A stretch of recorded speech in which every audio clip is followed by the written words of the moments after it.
Hoje a gente vai falar desse gênero muito importante, né?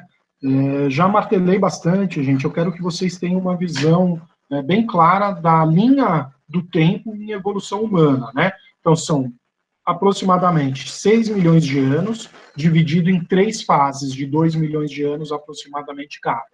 2 milhões de anos de pré-australopitecíneos, 2 milhões de anos de australopitecíneos e 2 milhões de anos do gênero Homo. Tá? Nesses últimos 2 milhões de anos, no finzinho, nos últimos 10%, surge o Homo sapiens. Homo sapiens, 200 mil anos. Tá? E aí você tem 150 mil anos de Homo sapiens arcaico, que é basicamente um chimpanzé, né? E 50 mil anos de um Homo sapiens com cultura simbólica. Né? E aí a gente já imagina que somos realmente nós com a nossa cultura. Bom, a gente falou na aula passada, então, dos australopitecíneos, né? E a transição de australopitecíneos para hominíneos, né? Para o gênero Homo propriamente dito. Então, o Australopithecus sediba é o principal candidato a ser o ancestral direto da linhagem do grupo Homo, e o Homo habilis, o primeiro representante do gênero Homo. Se a gente olhar para o Homo habilis, ele é muito mais parecido com os australopitecíneos do que com os outros representantes do gênero Homo propriamente dito. Tá? Ele está mais para australopitecíneos do que para Homo erectus. Então, isso é uma questão bastante importante também, que a gente vai ver aí durante o decorrer da aula. Né? Num dos papers que nós demos para essa semana, aparecia então essa linha do tempo, né, que mostra não mostra os pré-australopitecíneos, só mostra australopitecíneos até de 4 a 2 milhões de anos, e há 2 milhões de anos atrás, o surgimento do gênero Homo. Ali a gente já tem exatamente com o Homo habilis evidências de que eles já herdam uma cultura de pedras lascadas, né, que é a cultura olduvaiense, que vem da garganta de Olduvai, ali na Tanzânia, né, da região de Olduvai.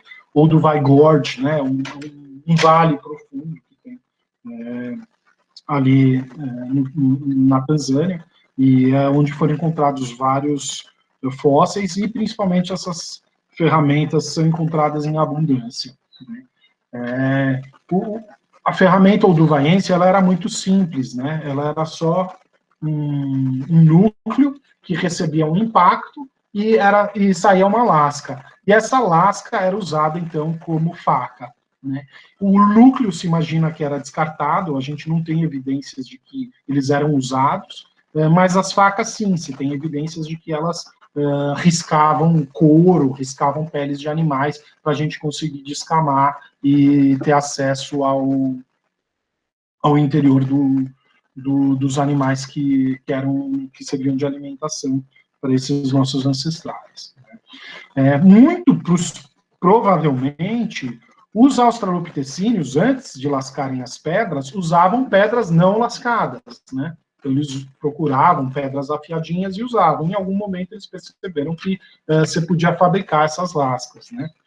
O Homo habilis, então, leva esse nome exatamente porque a mão dele é muito habilidosa, né? E provavelmente já consegue, então, fazer um ajuste fino para conseguir esse impacto e manusear uma faquinha. Tá certo? Então, primeira indústria é a olduvaiense.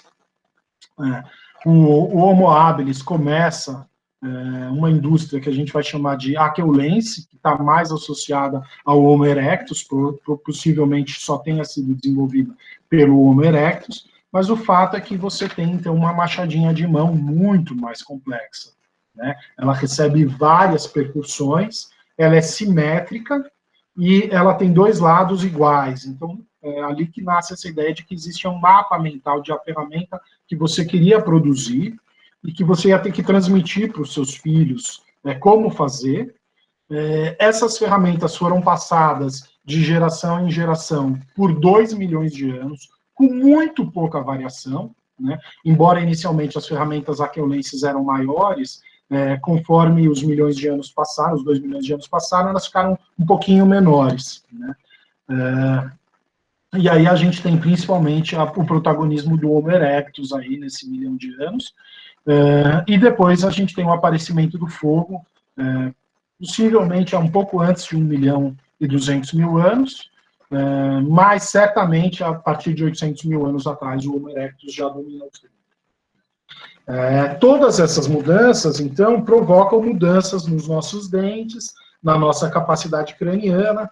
Possivelmente, quanto mais inteligente um hominídeo fosse, maior as chances, provavelmente, né, maior as chances de sobrevivência. Ele ia conseguir aprender a usar uma ferramenta. Né?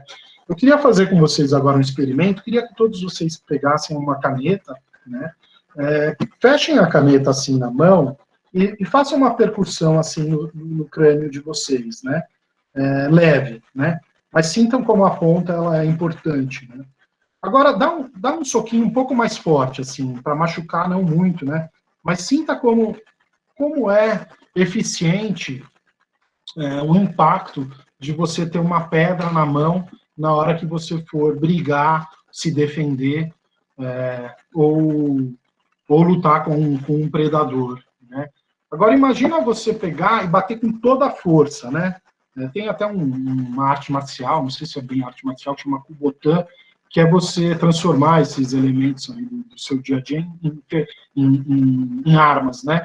Então, imagina você pegar agora com toda a força e bater no crânio com uma ponta de caneta, né? Isso pode levar à morte, com certeza, né? Mostrando quão eficiente é você ter agora uma extensão do seu corpo, que é a ferramenta. A ferramenta ela tem que ser entendida como uma parte cultural do corpo, né? Ela faz parte do seu corpo. Ela altera ao longo prazo os seus genes, tá certo? A gente vai ver que isso aqui também pode ser entendida como uma extensão do nosso corpo. Eu armazeno informação que deveria estar na minha cabeça aqui agora, né? Então, isso aqui vai influenciar, é lógico que dada uma quantidade de gerações suficientes, os nossos genes, né? As nossas práticas, de certa forma, influenciam também, né? A nossa genética, através da evolução por seleção natural. Então, a coevolução gene-cultura é exatamente essa ideia, né? Existe um interplay, uma retroalimentação, né? O feedback que ele fala no texto, que a cultura vai dar na nossa genética ao aumentar as nossas chances de sobrevivência. O Homo erectus não era incrivelmente criativo, muito pelo contrário, o que a gente vê é que as ferramentas aqueulenses, né, o machado de mão, a biface, era parte de um kit com poucas ferramentas, e durante milhões de gerações, né, milhares de gerações, 2 milhões de anos, ela permaneceu como nossa principal ferramenta lítica. Possivelmente eles faziam ferramentas de madeira e ossos, a gente não tem muitas evidências porque não fossiliza, né, mas possivelmente também tinham essas ferramentas. Certo? Uma outra pressão evolutiva fundamental que aparece num dos textos do mesmo fascículo, que é esse aqui, Evolução Humana, da Scientific American, de um importante paleoantropólogo, né, que é o Peter de Menoncal, ele mostra como a gente consegue detectar os isótopos dos ossos e perceber que tipo de alimentação esses animais tinham. E a gente percebe que os últimos australopitecíneos, eles não eram muito generalistas, eles só se alimentavam de plantas que faziam fotossíntese C4, né, de gramíneas tipo cana-de-açúcar, né, coisas que você precisava mastigar com muita força para conseguir tirar a energia. O gênero Homo, o que já se observa é que ele era extremamente generalista, então ele consegue se alimentar de plantas que fazem fotossíntese C3, C4, fotossíntese ácida. Então, possivelmente, por terem sido generalistas, esses animais tiveram alguma vantagem evolutiva e talvez isso explique o fim da era dos australopitecos e a preponderância dos hominídeos propriamente ditos. né, do Homo habilis e, posteriormente, do Homo erectus. Quando a gente olha a filogenia, então, dos hominíneos do gênero Homo, que está no livro do Walter Neves, a gente vê no Pleistoceno inferior, né, no Paleolítico inferior, ali a 2,4 milhões de anos, o surgimento do Homo habilis, o Homo habilis como ancestral de Homo erectus, o Homo erectus dando origem ao Homo heidelbergensis, e depois o heidelbergensis originando os sapiens e neandertais. Essa, então, é o que a gente chama de uma tendência agregadora. É distinta daquela que está nas filogenias, por exemplo, que a Gabriela mostrou na aula passada, ou que está no livro do Richard Klein, que mostra muito mais espécies, né? O ergaster e uma série de outros hominíneos, né? O Canianthropus rudolfensis, que alguns chamam de Homo rudolfensis também. Bom, vamos dar uma olhada rápida nessas formas de transição dos australopitecíneos para os hominíneos. Os primeiros crânios são esses daqui, né, o KNMR 1813 e o 1470, de Homo habilis, né? Esse possivelmente um Homo rudolfensis na tendência desagregadora. Na tendência agregadora, o rudolfensis também é considerado como um habilis. O que a gente tem principalmente? Um aumento leve da capacidade craniana, ausência de testa, toro supraorbital, aqui não tem nenhuma mandíbula, mas você tem ausência de queixo também, né? Uma dentição já similar à nossa, né? O primeiro espécie de Homo habilis foi escavado pelo Louis Leakey, em 1960, na garganta de Olduvai. Esse crânio está no Museu Nacional do Quênia, né? Então, KNM, que é o nome do crânio, é de Kenya National Museum. E ER é de East Rudolph, que é o lago onde ele foi escavado, né? O Lago Rudolph, no Quênia. Então, o nome, e a numeração é a sequência dos achados paleoantropológicos da localização. Então, como eu falei para vocês, cérebro maior, já uma tendência de encefalização importante, uma face menor, menos prognata, né, um pouco mais parecido com a atual, né, dentes já reduzidos em relação aos australopitecíneos, provavelmente porque eles já não precisavam dos dentes para fazer tanto exercício na nutrição. Os dentes ficam, então, externalizados. É como se isso aqui fizesse o trabalho do dente. E vejam que o dente é engraçado, porque o dente ele é 97% mineral. É como se o dente fosse uma pedra dentro do nosso corpo, né? E agora a gente externaliza essa pedra e já não precisa dela tão robusta dentro da nossa boca. Esse aumento de capacidade craniana, então, é de 20%, né, em relação aos australopitecíneos. Falamos da indústria olduvaiense, né? Você tinha, então, um seixo principal, um núcleo, do qual se retiravam lascas, né? Eles ainda tinham as falanges um pouco curvas, possivelmente ainda subiam bastante em árvores, diferente do Homo erectus, que já é uma espécie totalmente bípede, né, que já não deveria ter uma tendência, uma dependência importante de árvores. E já tinha evidências pelas cúspides dos dentes, né, o Y que os molares fazem, de que eles consumiam carne habitualmente. O Homo erectus, então, muito provavelmente deriva do Homo habilis, né?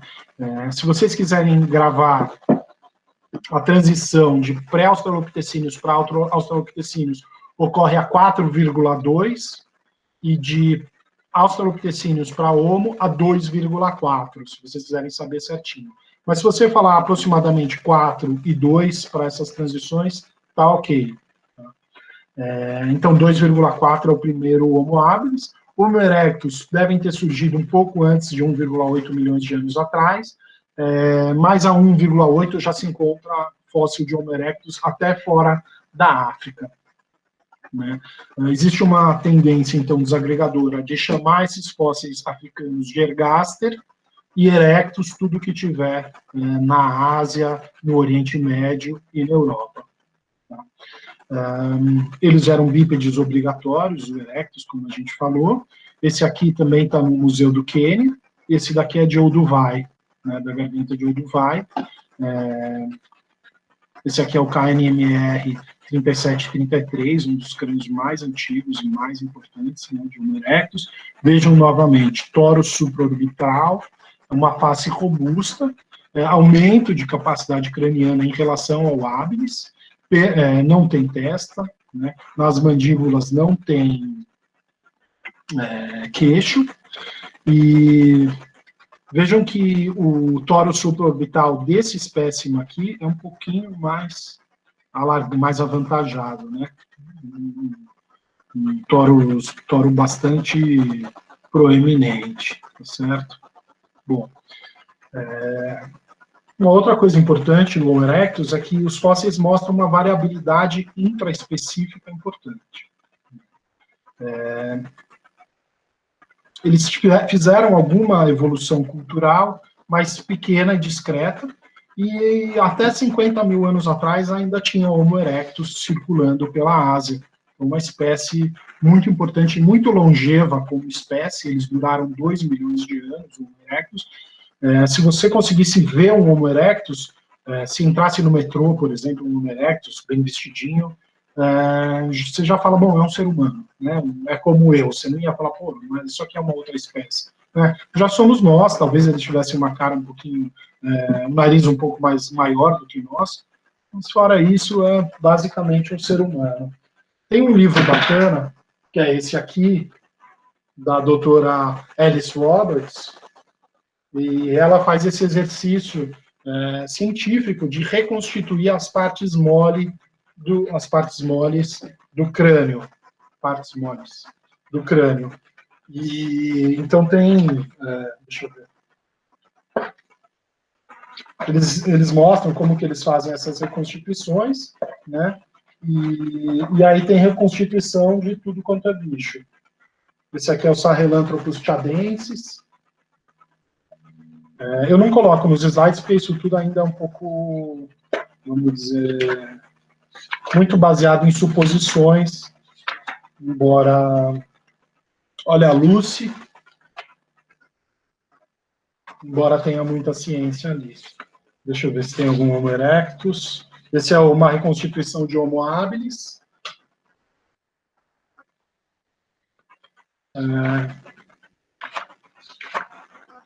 Eu vou deixar esse livro na minha sala, se alguém quiser ver mais para frente, no ano que vem, eu posso mostrar para vocês, tá certo? E aqui uma reconstituição de Homo erectus. Um ser humano, né?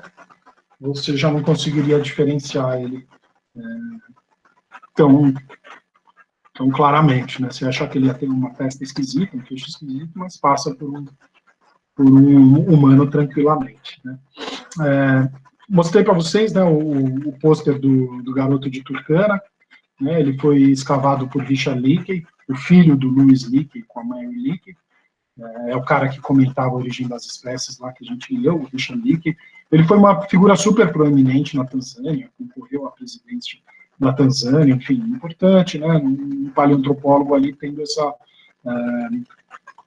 essa voz, né? Até mesmo política e social, porque essas escavações muitas vezes são muito complicadas, né? Embora seja um país muçulmano, a Tanzânia é super aberta a pesquisas em paleoantropologia, não só pela importância econômica, mas eles têm um verdadeiro orgulho, né, de terem lá esses fósseis que são considerados os ancestrais dos seres humanos. E o garoto de Turkana, então, é um fóssil muito completo e que mostra uma bipedia totalmente obrigatória, né, já um ser totalmente bípede. A gente viu que os Homo erectus na bibliografia fica claro que eles saíram da África, então foram para a Ásia, seja o Homo ergaster originando o Homo erectus na África e esse erectus saindo, seja o erectus se diferenciando já na saidinha para a Ásia, ali onde hoje é o Oriente Médio, e colonizando o resto do mundo. Esse, então, é um crânio muito importante, foi recebido com muito ceticismo pela comunidade acadêmica nos anos 80 e 90, porque foi encontrado na Geórgia, lá no Cáucaso, ali meio na Eurásia, e era um crânio de erectus, e ninguém imaginava, né, que tinha esses hominíneos tão longe da África. Então, depois da descoberta, o David Lodkipaniidze sofreu muito para conseguir emplacar, mas depois eles acharam vários outros, né, crânios similares, né, hoje já tem uns 10 crânios lá escavados, né, em Dmanisi, uma região da Geórgia, mostrando que o erectus, então, se expandiu muito rapidamente para fora da Ásia, né. Esse crânio está datado em 1,8 milhões de anos, né, na verdade, entre 1,6 e 1,8 milhões de anos. Fizeram uma análise de pós-crânio, mostrou que eles eram mais baixos do que os outros erectus, né, eles tinham uma estatura baixa, possivelmente uma variação populacional. Eles têm uma mistura aí de características mais derivadas e menos derivadas. Uma das mais derivadas é que eles têm membros anteriores, braços mais curtos do que os outros hominíneos anteriores, e eles têm aquela vértebra, a T7, alargada, né, a T7, a torácica 7 é a vértebra onde sai a inervação que controla a fala, né? Então, possivelmente, essa é uma evidência de que eles eram capazes de articular algum tipo de fala, algum tipo de proto-linguagem. Eles não têm um crânio muito volumoso, então, de certa forma, eles derrubam essa ideia de que o erectus saiu da África porque ele tinha um crânio maior. Né? Não é uma boa hipótese. Né? Mesmo com um crânio de 600 centímetros cúbicos, comparável com os australopitecíneos, eles tinham já um kit de ferramentas mais moderno, o olduvaiense, menos moderno do que o aqueulense, mas ainda assim eles faziam pedras lascadas, ainda com um cérebro menor. Professor, o Rodrigo levantou a mão. Pode perguntar, Rodrigo, pode falar. Roberto, uma dúvida. Quando eu estava lendo o texto, e ele citou esse registro da Geórgia, eu fiquei curioso em relação ao contexto das descobertas da época, porque é bem 91, fim do União Soviética e tudo mais. Então, até que ponto a desconfiança que você citou agora tem a ver, vamos supor, esse achado poderia ser anterior a essa época, mas só foi publicizado com um contexto político específico, né? Se essas dinâmicas políticas interferem na produção científica, né? Não, muito interessante essa sua colocação. Eu não sei responder, mas seria interessante dar uma pesquisada, né?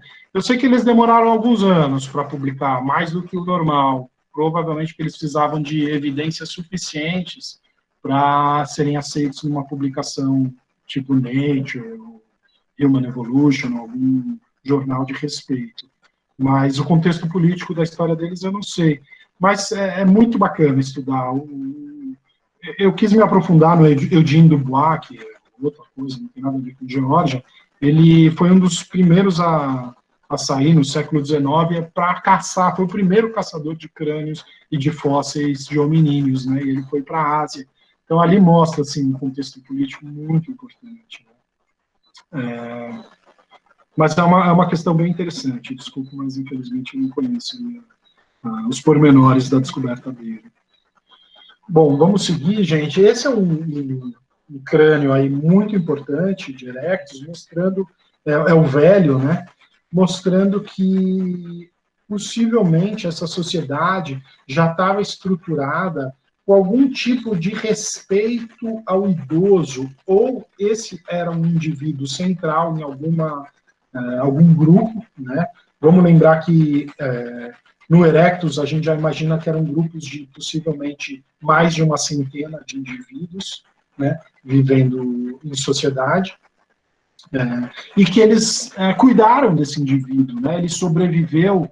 Vejam que ele já não tinha dente, os alvéolos já foram reabsorvidos pelo organismo. Um indivíduo bem velhinho, até o crânio, né? Tem cara de velho.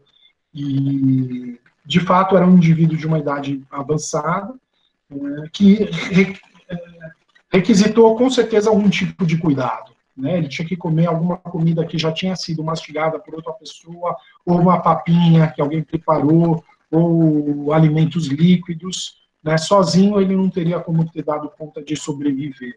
Então, já mostrando aí algum tipo de cuidado ao idoso. Né? Não sabemos se isso era uma prática comum ou não, mas é muito interessante a descoberta desse crânio. Fala bastante sobre uma possível cultura desses antepassados.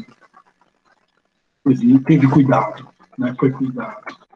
Um outro grupo muito interessante, que é o Hobbit de Flores, né? Leva esse nome por causa do Hobbit, aquela figura do Senhor dos Anéis, de Tolkien, né? Um apelido, obviamente, porque ele tinha pés enormes, ele era bem baixinho, tinha 1 metro de altura. É o Homo floresiensis, né, um tipo de erectus, uma subespécie de Homo erectus. Alguns da tendência agregadora preferem chamar ele de Homo erectus do que Homo floresiensis. O fato é que tem fósseis de Homo floresiensis de 17 mil anos atrás, ou seja, conviveram com o sapiens típico na região. Já temos diversos fósseis de Homo floresiensis. Olha que crânio completinho, com os dentes bem preservados, mandíbula, maxila, enfim, uma mistura de características menos derivadas e mais derivadas. Ele já tem um pouco de testa, embora não muita, tem um pouco de queixo também, embora não muito, tem um arco zigomático distinto do nosso, né? Aqui é bem mais robusto, mas bastante interessante. Aqui é onde eu falei para vocês que entram os músculos da mastigação, né? Eles estão grudados aqui na têmpora e juntam aqui a mandíbula. Aqui mostrando onde é a Ilha de Flores, fica entre a Indonésia e o Timor-Leste. Né? Na época, isso tudo era um contínuo de terra, não eram ilhas. Né? Nas épocas glaciais, o gelo ficava preso, então, nos polos, e o nível do mar era muito mais baixo, provavelmente mais de 100 metros abaixo do nível atual. Então, avançava até a plataforma continental, e muitas dessas ilhas eram uma extensão continental. Né? Inglaterra, por exemplo, o Reino Unido, era um contínuo com a Europa continental, não tinha ali o mar separando a Inglaterra do resto do continente. Roberto. Olha que completinho, né, o pós-crânio também do Floresiensis, tinha um pé gigantesco, uma capacidade craniana pequena, né, de 400 centímetros cúbicos, basicamente uma de um chimpanzé, e tem ferramentas líticas associadas a ele. Alguém queria falar alguma coisa? Eu tenho uma dúvida. Se eu não me engano, em algum dos textos comentava que tem pesquisadores que acreditam que talvez essa espécie seja só uma variação do Homo erectus, né, que não era uma espécie, e daí eu acho que comentavam sobre uma tendência de indivíduos menores em ilhas, que talvez explicasse. É verdade. Esse fenômeno, ele chama nanismo insular, e é super bonitinho, você vê, tem elefantes, tem hipopótamo, pequenininho, assim, de 1 metro, assim, do hipopótamo, porque o que se imagina é que, como essas ilhas são ambientes menores, esses animais não conseguiam ter espaço para ter territórios muito grandes, e com territórios menores também haveria uma pressão para que eles tivessem corpos menores. Então, esse fenômeno é bem conhecido e bem caracterizado em macroevolução, e é chamado nanismo insular, né, ou nanismo das ilhas. Né? Então, possivelmente, o floresiense, eles sofriam algum tipo de nanismo insular, embora, como eu falei, isso aqui não fosse uma ilha propriamente dita, porque não era cercada de água, estava ligado à Indonésia e ao Timor-Leste, mas a área como um todo poderia estar isolada de outras áreas. Por exemplo, a ligação com a Austrália não existia. Né? Aí sim, havia um mar, e inclusive os sapiens chegou lá remando, né? Não chegou caminhando. Isso muito mais para frente, né? Vejam que o Floresiensis também, durante uma época, era considerado como se fosse alguma aberração, né? Poderia ser uma paleopatologia, uma doença que levava eles ao nanismo. Mas depois se encontraram outros fósseis e essa hipótese não é muito considerada hoje em dia, né? A ideia é que eles realmente tinham essa menor estatura. Esse é um outro crânio muito interessante que mostra a chegada do Homo erectus até o extremo da Ásia, né? Ela foi encontrada na China, em Shukojian, né? É o homem de Shukojian, o homem de Pequim, né? Um Homo erectus asiático. Esse é um pouco mais recente, né? Datado em 800 mil anos, 800 a 700 mil anos. Notem o toro supraorbital, ausência de testa e queixo, um pouquinho de prognatismo, né? Tem uma variação aí em relação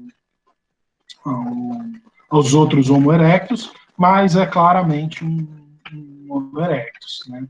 Vejam os sítios, então, que a gente tem até hoje, onde foram desenterrados esses nossos ancestrais. Você tem desde a Espanha até o leste da China, Shukojian, tem alguns outros espécimes chineses, a gente tem em Manise, vários escavados, na Itália, em Ceprano, tem vários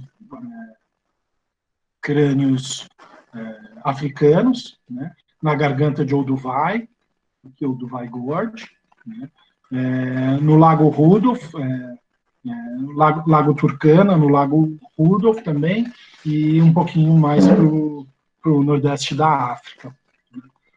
Tem alguns sítios, como a gente viu, que são esses daqui, da Ilha de Flores, né, onde foram escavados o Homo floresiensis.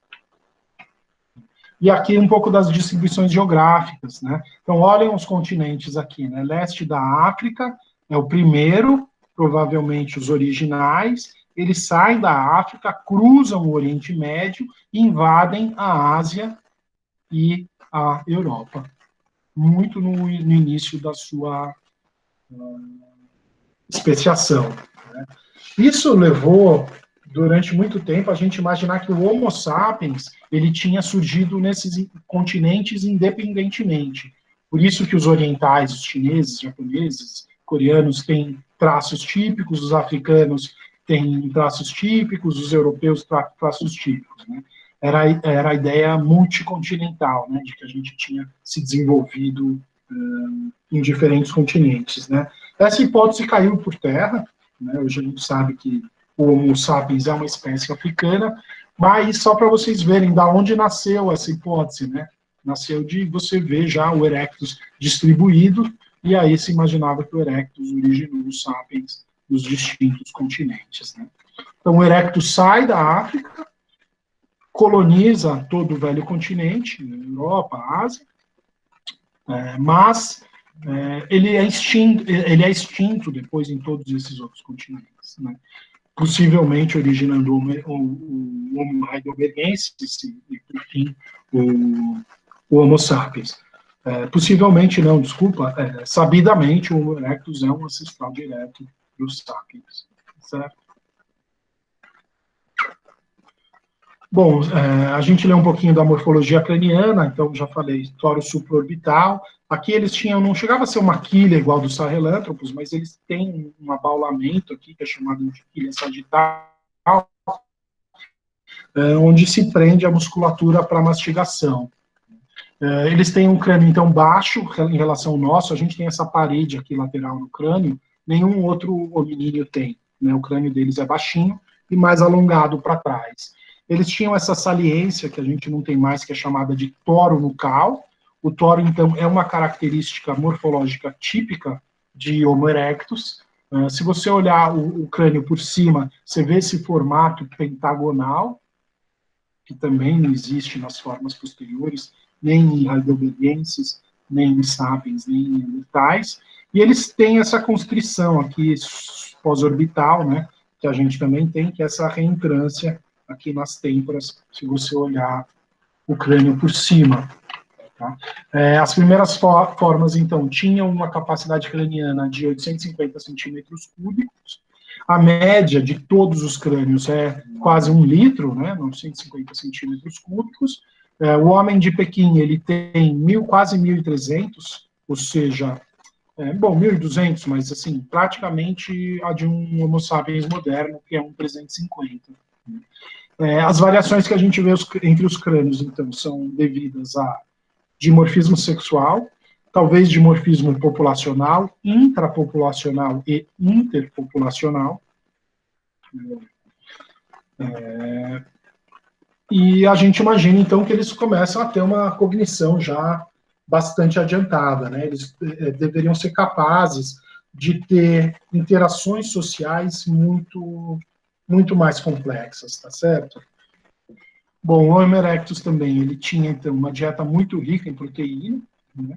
E a gente correlaciona essa dieta rica com o aumento do volume craniano, né? O nosso cérebro é um órgão extremamente gastador, né, de energia. 25% da energia do nosso corpo vai para manter o nosso cérebro em repouso. Então, você só pode ter um cérebro tão grande se você tirar um fluxo energético de uma outra parte do corpo. O que se imagina é que o intestino foi essa parte que foi reduzida, a nossa digestão começa fora do nosso corpo, quando a gente processa o alimento cozinhando e quebrando ele com ferramentas, e aí a gente internaliza o alimento já pré-digerido, então a gente não precisa de um intestino tão grande para fazer a digestão. E com o advento da carne, né, que já é muito mais rica energeticamente, você também tem essa transição ali de intestinos longos para cérebros grandes, tá certo? A gente tem também a dentição sendo modificada, uma dentição menos robusta, como eu falei. Bom, gente, esse slide mostra, então, o aumento do tamanho do cérebro, né, como ele triplicou nos últimos 3 milhões de anos, partindo do Australopithecus afarensis, né, sobre o qual temos uma medida bastante confiável, em relação ao Homo habilis, você já tem um aumento importante, você parte de um volume craniano similar ao de um chimpanzé para um volume já que é o dobro para o Homo habilis, né. Do Homo habilis para o Homo erectus, você tem um aumento discreto, mas pujante, né, importante, né, 200 centímetros cúbicos. E do erectus para o sapiens, você tem também um outro aumento muito importante.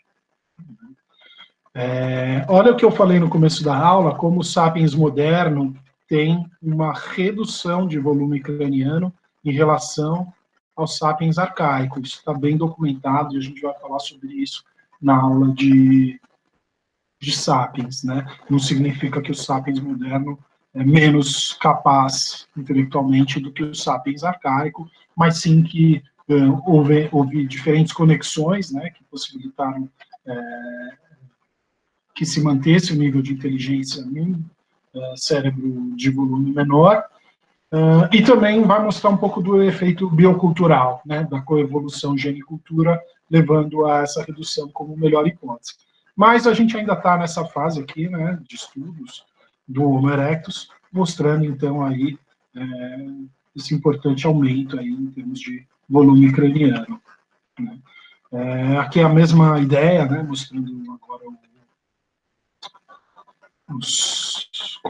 como que a gente imagina, né, que era o tamanho dos cérebros em termos de volume, comparando algumas espécies, né, então os sahelanthropus pré-australopithecíneo, Australopithecíneo, um discreto aumento, aí o Homo habilis e o rudolfensis, o ergaster e o erectus, o heidelbergensis e o neanderthalensis e o sapiens, né. Os neandertais, na verdade, tinham um volume maior que os sapiens, né, chegavam até 1.600, 1.700 centímetros cúbicos, comparados com uma média de 1.350 dos sapiens, embora tenha uma variação, né, existe em média um tamanho maior, né.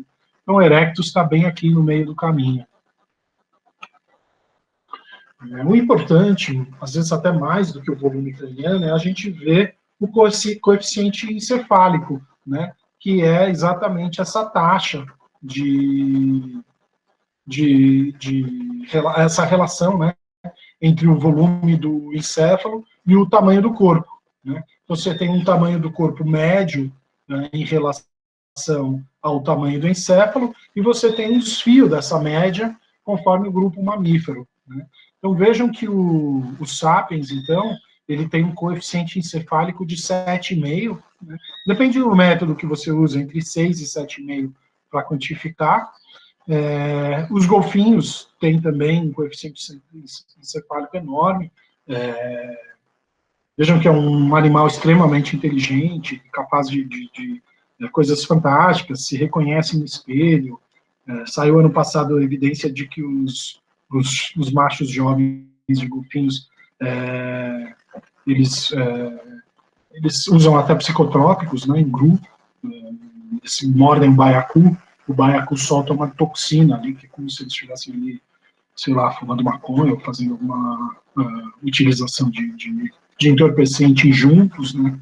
E é engraçado que são os machos jovens que fazem isso predominantemente, e aí eles mordem assim e saem dando piruetas, fazendo malabarismos que eles não costumam fazer na vida normal. Tem uma outra série de observações mostrando tanto experimentais quanto em condições naturais, mostrando a inteligência incrível dos cetáceos. Os chimpanzés têm um coeficiente de 2,5, gorilas 1,8, cachorros 1,2, né? Estão mostrando aí já um aumento desproporcional do cérebro em relação ao corpo. É uma tendência em mamíferos, uma tendência forte em primatas, mas que atinge um nível aí enorme no Homo sapiens. E agora, olhando o coeficiente encefálico dos ancestrais, né? Então, vejam aqui o do chimpanzé, dos australopithecus, do Homo habilis, do Homo erectus e do sapiens, né? Então, você tem uma linha quase que reta, mostrando um claro aumento de coeficiente encefálico, uma encefalização muito importante, indiscutível, na nossa linhagem. E aqui mostrando, além do aumento de coeficiente de volume craniano, vejam como isso está associado, né, com práticas culturais, né? Então, dos australopitecíneos até o gênero Homo, você tem as práticas dos caçadores-coletores, né, e a evolução da bipedia. E do Homo erectus para os sapiens, o que a gente tem é o cozimento, né, como a descoberta do fogo, né, o domínio do fogo e a prática de cozir os alimentos e se alimentar de mais ainda de carne, né, tem maior dependência da carne na dieta, e como isso pode estar associado, então, com a possibilidade de você ter um coeficiente cefálico tão exagerado como o do Homo sapiens. Bom, olhando para a morfologia pós-craniana, né, o garoto de Turkana, ele tem o pós-crânio muito bem preservado, você tem membros anteriores, membros posteriores, mais de 50% aí dos ossos, então, super bem conservados, e que permitem aí uma série de conclusões importantes, a bipedia obrigatória, né? Uma outra coisa importante é que quando viram o tamanho dele, estimaram que ele tinha 12 anos de idade. E aí fizeram a contagem de deposição de esmalte dentário. Não sei se vocês sabem, mas a dentina, ela tem uma deposição que tem um ciclo dioturno, né? À noite se deposita mais dentina e de dia se deposita menos. Então, se você fizer uma análise microscópica do dente, você consegue ver as ondas de depósito. E cada onda, cada pico é uma noite. Então, você consegue contar o número de dias que o indivíduo tem. Então, essas estimativas de idade baseadas em dentição são muito precisas. E aí viram que o garoto de Turkana tinha 8 anos e não 12, como se estimava a partir da sua estatura e da sua ossatura. Mostrando que o que eles tinham era um desenvolvimento muito rápido. Eles não deviam ter uma infância e uma idade juvenil longa, que nem os sapiens, mas o erectus se desenvolvia muito rapidamente, né? Provavelmente com 8 10 anos eles já tinham ali uma maturidade sexual e tinham, então, um desenvolvimento muito rápido, similar, mais parecido com os de chimpanzés do que com de humanos.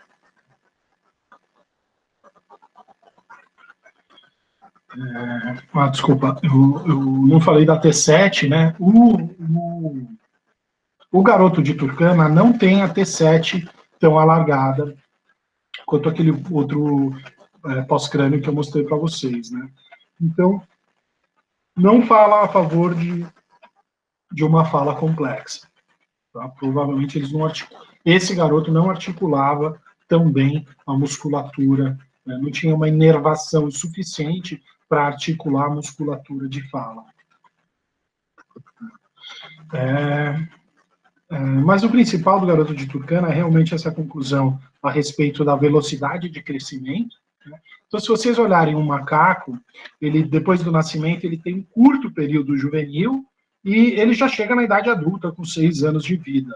Os chimpanzés, eles ficam 6 meses ali grudados literalmente no corpo da mãe, eles não têm nenhum momento de estar desconectado do corpo da mãe nos 6 primeiros meses. Depois eles têm um período juvenil ali, que vai quase até a adolescência, vamos dizer, uns 12 anos, e aí eles atingem a idade adulta. Esses hominíneos, ou Homo erectus, provavelmente ele tinha um desenvolvimento similar ao de um chimpanzé. E é distinto com a idade do ser humano, com o desenvolvimento do ser humano, né? A gente tem essa fase infantil que os chimpanzés e esses hominíneos provavelmente não tinham, né? Entre 3 e 7 anos, que é uma idade de desenvolvimento cognitivo fantástico, né? Para depois entrar numa fase juvenil e para atingir a idade adulta muito mais tarde.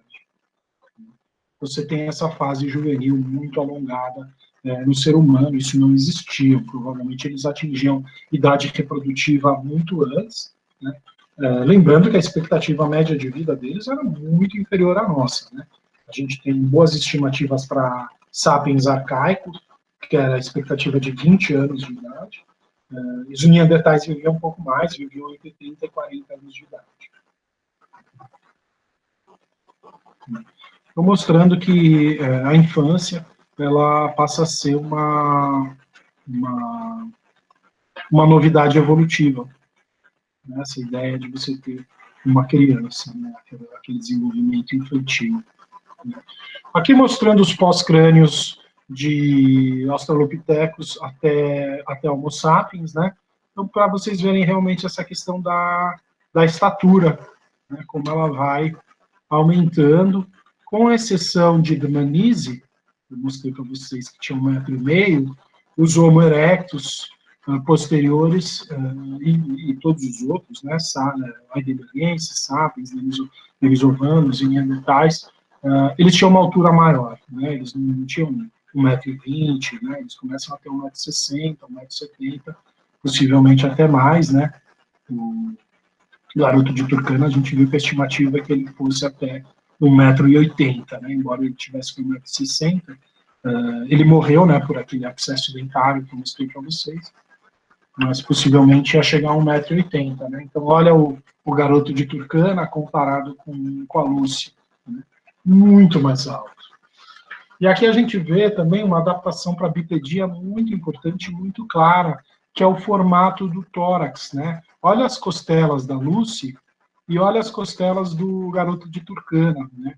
A Lucy, que era um australopithecíneo, ela tem essa estrutura, parece um pinheiro, né? Uma árvore de Natal. A base super larga e um afunilamento. Isso é melhor para subir em árvore e pior para bipedia, embora ela fosse uma bípede facultativa.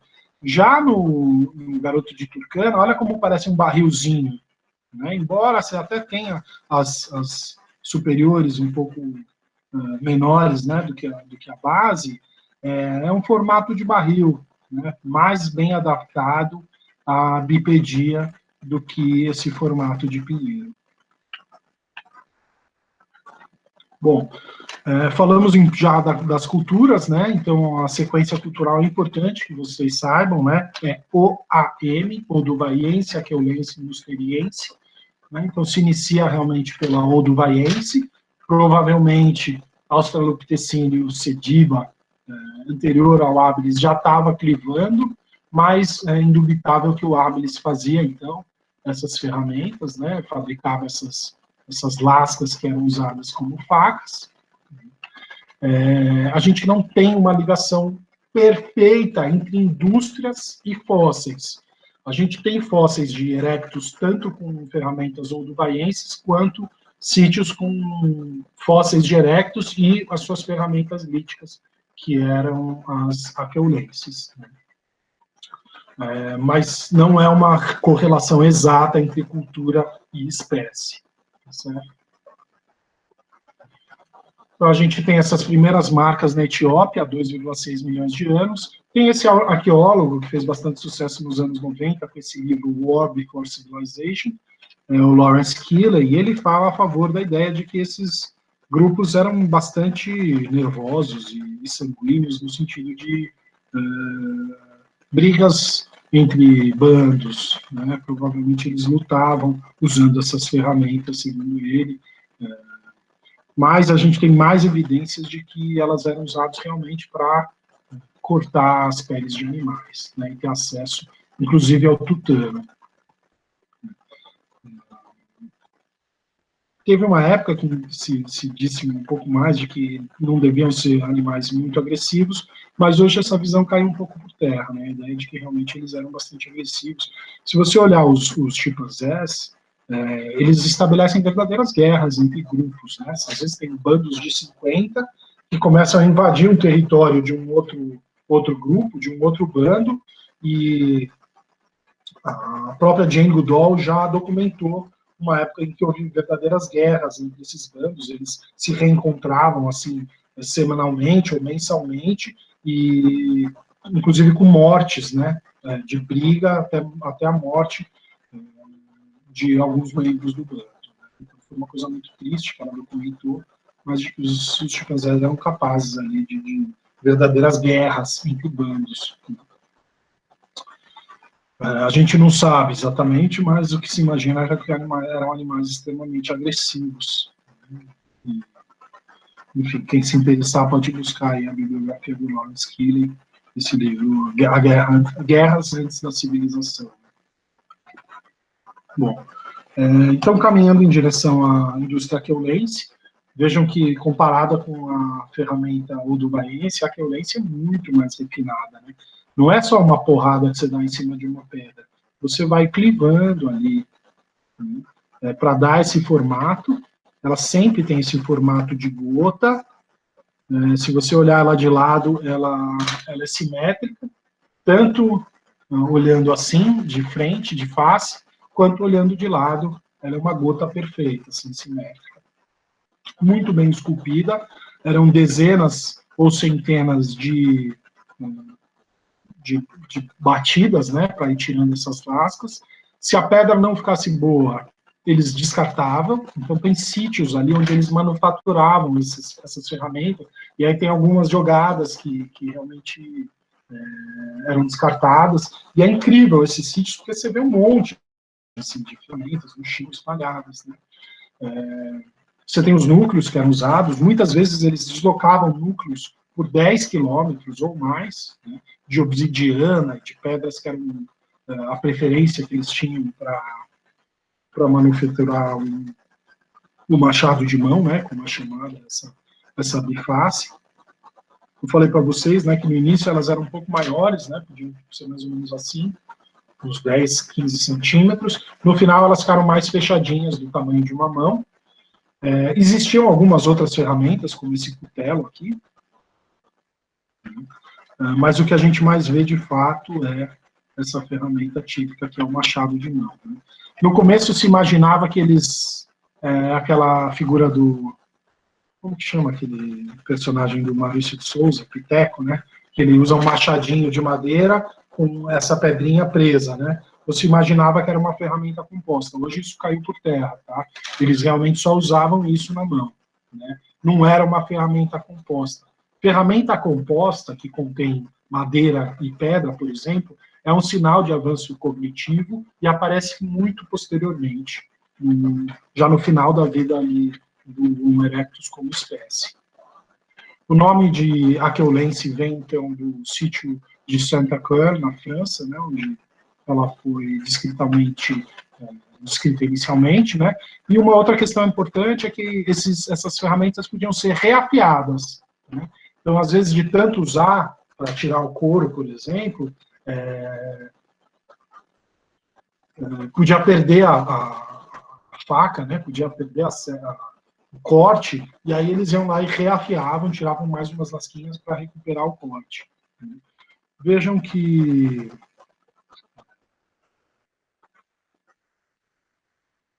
isso me fugiu, daqui a pouco vai voltar. Mostrando aqui os exemplares, então, de outras ferramentas aqueulenses, né? O cutelo, tinha algumas outras, as faquinhas, que eles também usavam as lascas, né? Mas principalmente a ideia de que eles tinham esse machado de mão para tirar o couro de animais. Lembrei o que eu ia falar para vocês também, uma outra evidência importante que aparece com a ferramenta aqueulense é que possivelmente o Homo erectus e o habilis também, eles eram carniceiros. Tá? Isso acho que aparece no texto. Carniceiro é que nem urubu, um animal que, ele, em vez de caçar, ele come os restos da caça de outros animais. E olha como isso daqui é muito importante para você quebrar o osso, né? Então você consegue bater no osso com a pedra, estilhaçar o osso e ter acesso ao tutano. O tutano é muito rico, né? Muito proteico. Dentro dos nossos ossos é onde estão as células que produzem o sangue.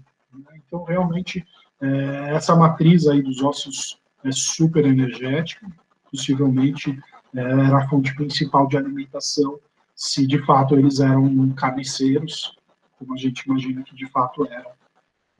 Certo? Então, mostrando aqui, talvez eles não estivessem tão empenhados em caça, mas em encontrar restos de outros grandes caçadores que existiam na época. Por exemplo, se você encontra o esqueleto de um mamute, que é um animal de 4 metros de altura, um elefante gigantesco, tem tutano ali para um grupo inteiro de erectus.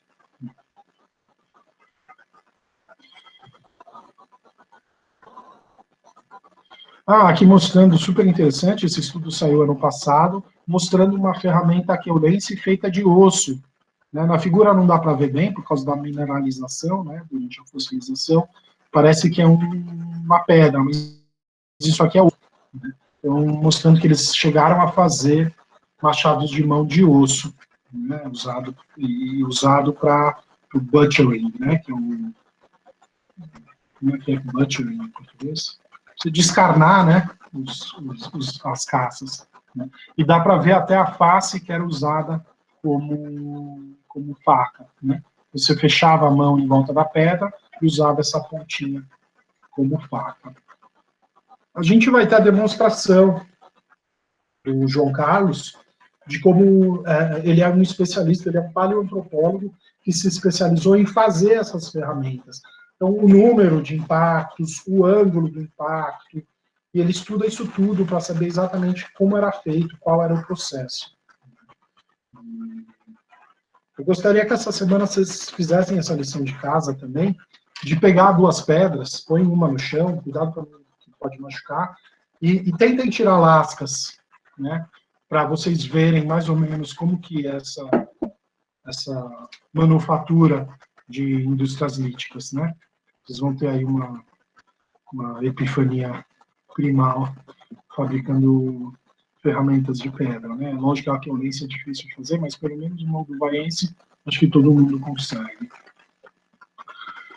Bom, aqui uma evidência, não é sofrível, mas muito controvertida, da existência de pensamento simbólico em Homo erectus, tá? Então, essa concha de 500 mil anos atrás foi perfurada artificialmente, foi um artifício mesmo, não é natural, né? Dá para saber pelo tipo de buraco. aí os caras põem microscópio eletrônico, fica as lasquinhas do outro instrumento que foi usado para abrir o buraquinho, enfim, tem uma infinidade aí de evidências mostrando que isso aqui provavelmente ou possivelmente foi usado como um pêndulo, né, ou um colar, ou uma pulseira, ou ele foi amarrado em alguma coisa, né, mas mostrando uma modificação intencional, e nessa concha você encontra esses dizeres aqui, essa linguagem aqui, tá vendo? Esses traços, né, que também não são decorrentes de nada natural, mas que foram feitos intencionalmente, né. Aqui está o desenho, né. Pode ser que alguns dos nossos ancestrais, algum erectus, pegou a concha, pegou uma ferramenta e riscou essa concha, né. Mas já aqui se demonstra uma cognição bastante adiantada. Nenhum chimpanzé faz isso, por exemplo, né? Essa preocupação em fazer uns traços. Se isso significava alguma coisa ou não, também é super controvertido. A ideia de que ele tinha algum significado é mais fácil de aceitar do que a ideia de que não tinha significado nenhum, porque não ter significado representa arte, e arte é uma evolução cognitiva, sem dúvida, né, cultural. Então, antes de não ter significado nenhum, provavelmente teve algum significado. Então, possivelmente, ou ele estava contando, ou ele estava reproduzindo alguma ideia, a gente não tem como saber, né? Já me perguntaram se eu não me sinto aflito, né, em querer desvendar as pinturas parietais. Na verdade, o que significava, isso não importa, gente. O que importa é que significava. Então, a gente vê aí já uma cognição nascente, né? E aí, para vocês, como psicólogos, né, é uma questão interessante, né? Imagina você colocar um Homo erectus no consultório, né, para saber quais são as inquietações psicológicas dele, né? Será que, enfim, provavelmente eles ainda não eram totalmente monogamistas, mas eles já tinham algum tipo de monogamia, se tinha alguma coisa como complexo de Édipo, não sei dizer, mas hoje a gente vê que mesmo os chimpanzés, até hoje, eles não costumam fazer sexo com a mãe, né? Os filhotes não costumam copular com a mãe. Então, essa é a percepção, né, que o arqueólogo Harlan Mobius teve já em 1944, de que quando você olhava as ferramentas aqueulenses, elas estavam presentes em toda a África, em todo o Oriente Médio, no sul da Europa e também no sul da Ásia. Mas daqui para lá, tanto na China quanto em Indonésia, você não encontrava mais ferramenta aqueulense, né? Então ele traçou essa linha aqui, que hoje a gente chama de linha de Mobius, mostrando uma variação cultural importante já em Homo erectus, né? Então, de novo, mostrando aí uma cognição ali já, de certa forma, adiantada. A Pat Chipman, né, na Pensilvânia, ela também é uma paleoantropóloga que fez uma descoberta super importante. Ela achou em Olduvai um fóssil onde você tinha uma mordida que era de algum grande carnívoro, e por cima dessa mordida no osso, uma marca de uma ferramenta aqueulense, um risco, né? Então, mostrando que aquela ideia que eu falei para vocês de carniceria, provavelmente era muito frequente, né? Porque até um fóssil consegue demonstrar que aconteceu, né? Algum Homo erectus foi lá, pegou um resto de osso que já tinha sido comido por outro animal e bateu e descascou com a sua ferramenta aqueulense, provavelmente para acessar o tutano. Eu não falei muito de fogo, né, mas o fogo também tem as evidências que eles falam nos livros, né, de 1.2. As mais incontroversas são de 800 mil anos, né, tem um sítio em Israel que chama Gesher Bnot Yaakov, que tem uma evidência de um fogo intencional, ou seja, ele está dentro de uma caverna, ele está associado a ferramentas líticas, ele não está associado a outras coisas queimadas. Então, tem uma série ali de evidências de que aquele fogo tinha sido intencional, né, a disposição que ele está, né, e depois de 800 mil anos para cá, já tem um monte de outros sítios aí mostrando o domínio do fogo, né, um monte, não sei dizer, mas alguns, com certeza, né. A gente falou, né, dessa economia energética da digestão, né, 25% da energia é gasta no cérebro, então, com o fogo a gente disponibiliza a energia da digestão, reduz o tamanho do nosso intestino e aumenta o tamanho do cérebro, né. Tem até um artigo importante chama Food for Thought, né, que é alimento para o pensamento, é um trocadilho, né, Food for Thought é quando você tem uma ideia boa, que você fala, pô, essa ideia é para mim pensar, Food for Thought, mas ele usou o trocadilho para dizer que, literalmente, né, você passa a ter alimento pro pensamento. O fogo, além disso, né, de cozinhar e começar a destruir parede celular, começar a destruir as células para iniciar a digestão, ele também aumenta a durabilidade, ou seja, você não tem que caçar e comer, você pode caçar, cozinhar e armazenar. Ele tem essa defesa contra agentes infecciosos, né, que mata bactérias e fungos, e tem essa questão importante, né, que a gente tem até hoje, que é a defesa contra predadores, né, se você vai acampar, a primeira coisa que você faz antes de escurecer é uma fogueirinha ali, vai espantar possíveis predadores, né, e isso abre a ideia de que a gente passa a ter uma vida social noturna, com luz, né, com churrasco, né, então ali já devia estar começando um churrasco, né? Já devia estar se juntar para assar uma carninha, enfim. O fogo traz todas essas ideias, né? Se a gente olhar a linha de móveis um pouquinho mais detalhada, né, que tem no livro do Klein, ele mostra também outras indústrias, né, que ocorrem mais no norte, que são mais variadas, né, entre a parte oriental da Ásia e a parte norte e ocidental da Ásia. Um outro artigo legal que saiu ano passado foi esse aqui, mostrando que eles conseguiram perceber em diferentes ferramentas que haviam sido levadas ao fogo, que eles usavam temperaturas distintas. Então, não é só que eles usavam o fogo. O Homo erectus começou a entender que tinha partes do fogo mais quentes e parte mais fria, né? Que nem quando você quer fazer, não sei se vocês já fizeram batata assada na churrasqueira, né? Você põe papel alumínio e põe lá embaixo para ficar bem quente, né? Os legumes, você põe um pouco mais para cima, as carnes, você põe um pouco mais para lá, um pouco mais para cá. Então, você controla a temperatura, né? Eles já tinham noção de controle de temperatura. Bom, o Homo erectus, então, originou, muito provavelmente, essa outra espécie que é chamada de Homo heidelbergensis, né? Ela é menos conhecida, mas tem vários fósseis descrevendo os Homo heidelbergensis. Existem grupos, escolas, né, paleoantropológicas que preferem chamar os Homo heidelbergensis de formas de transição, né? Então eles não dão um nome fixo, mas eles chamam de erectus transicionais, né, ou formas de transição. O fato é que ali existia um grupo distinto, já com formas intermediárias entre erectus e os hominíneos posteriores, né, denisovanos, neandertais e sapiens. Então, esse aqui é o crânio de Petralona, foi encontrado na Grécia, datado em 200 mil anos. Veja que ainda não tem testa, é bastante robusto, mas o volume craniano já é quase que moderno, né, 1220 centímetros cúbicos.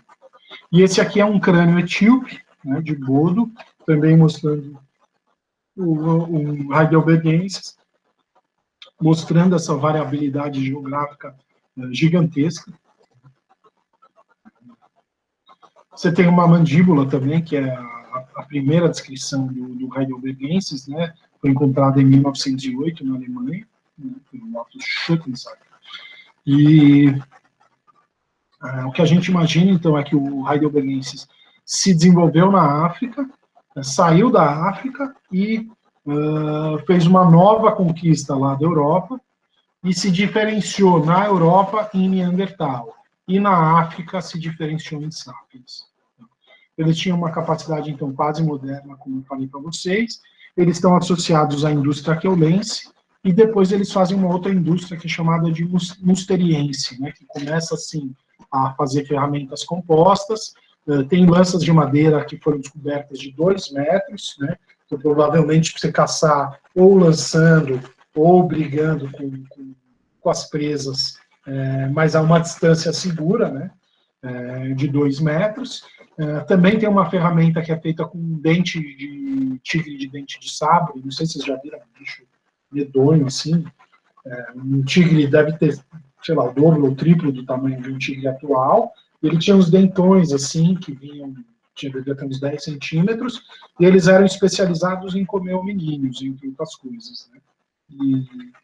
E aí tem ferramentas que eles devem ter matado o animal, ou ele morreu, não tem como saber, mas eles retiram, então, esses dentes e encaixam ali nas suas ferramentas, né? Então, mostrando já um avanço cognitivo, né, em relação ao Erectus, com ferramentas compostas. Provavelmente já construíam abrigos feitos de ossos, né? Alguns estão da Moldávia, de Neandertal na aula que vem, bem interessante. Tá certo? Bom, então essa é a filogenia agregadora, né, sem ergaster, mais mostrando o heidelbergensis, né, a mais, digamos, aceita ali pelo Walter Neves, quando ele elaborou o livro, né. Então essa ideia de que o Erectus derivou do habilis e originou o heidelbergensis, que migrou da África para a Europa. Na Europa, o heidelbergensis originou os neandertais, e na África, o heidelbergensis originou os sapiens. Os sapiens é uma espécie tipicamente africana, né? Como eu falei para vocês, 5 dos 6 grupos humanos, em termos de variabilidade genética profunda, são africanos, e 75% do tempo de existência da espécie, ou mais, na África, né? A saída da África é relativamente recente, né, de 50 mil anos aproximadamente. Vejam aqui também que tem essa ideia importante de que as formas de transição coexistiram com o Erectus, né? Ou seja, o Erectus originou uma espécie distinta sem ele mesmo ter sido distinto, né? Sem ter sido extinto, né? Ou seja, houve um mecanismo de especiação possivelmente simpática, né? No mesmo local, no mesmo tempo, você tendo uma derivação para uma nova espécie, certo? E heidelbergensis e as formas de transição também, os neandertais e sapiens, também podem ter existido, embora tenha sido aí uma especiação rápida, como a gente diz, né? O que o DNA antigo está mostrando, né, as análises de DNA, é que você teve uma fase de transição para Homo sapiens um pouco mais longa, né, mas nada comparado com 1 milhão de anos de tempo de separação de chimpanzés e bonobos, né, de tempos atrás, né. O Homo sapiens é muito mais recente, né, e teve uma separação que deve ter durado ali uns 50 a 100 mil anos no máximo. Isso a gente ainda não sabe exatamente. E, finalmente, há uns anos atrás, né, foi descrita uma nova espécie numa caverna da África do Sul, né, a caverna de Rising Star, uma câmara que chama Naled, né, que originou esse hominídeo. Então, originou a descrição, né, desse hominídeo chamado Homo naledi. Alguns pesquisadores mais agregadores não querem descrever uma nova espécie, diz que eles são só uma variação de Erectus, mas um grupo grande de pesquisadores se juntou para descrever de fato uma nova espécie, que é o Homo naledi. Quem quiser se aprofundar um pouco mais, esse é um dos artigos principais, né, seminais, de descrição dessa espécie, né, do Homo naledi, na caverna de Rising Star. São mais de 15 indivíduos já encontrados, levando então à descrição de uma nova espécie de hominídeo, o Homo naledi.